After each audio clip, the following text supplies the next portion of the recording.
Hi friends, మనకి పొద్దున్నే ఈ లొకేషన్ చూడండి ఎంత బాగుందో. ఇది బంతిపూలు తోట. బంతిపూలు అయితే ఆల్రెడీ కోసి ఉన్నారు, అందువల్ల కొంచెం పలచగా అయితే కనిపిస్తున్నాయి.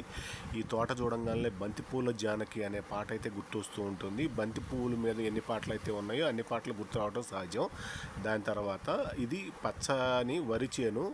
వందే మాత్రం శ్రీనివాసు గారి పాట అయితే ఉంటుంది కదా, పచ్చని రంగేసినట్టు అని, పచ్చ పచ్చ అని అట్లా వరి పైరుకి సంబంధించి ఎన్ని పాటలు అయితే ఉన్నాయి అన్నీ అయితే గుర్తొస్తూ ఉంటాయి. ఇలా వరి పైరు, అవతల కొండలు, ఇలాంటి లొకేషన్స్ అయితే చూడటానికి చాలా బాగుంటాయి అని ఈ బంతి పువ్వుని, వరి తోటని పక్కనే మళ్ళీ వంగ తోట అయితే కనిపిస్తూ ఉంటుంది. ఈ వంగ తోట మూడు కలిపి నేను ఒక షార్ట్ వీడియోలో అయితే పెట్టే ప్రయత్నం చేశాను. వంగ తోట మలుపు కాడ అని చెప్పి అభి సినిమాలో పాట కూడా అయితే గుర్తొస్తుంది. వంగ తోట కాడని అలాగా ఇలా రకరకాల లొకేషన్స్ ఈ మూడు కలిపి చూపించడం వల్ల బాగుంటుందని పొద్దున్నే నేను ఈ వీడియో అయితే క్రియేట్ చేసి పెడుతున్నాను.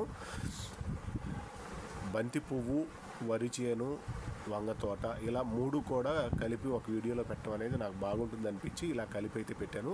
లొకేషన్ అయితే చూడటానికి చాలా చక్కగా అనిపించింది నాకు. మూడు తోటల్లో కూడా కొండ ప్రాంతాలు అయితే చాలా చక్కగా కనిపిస్తున్నాయి.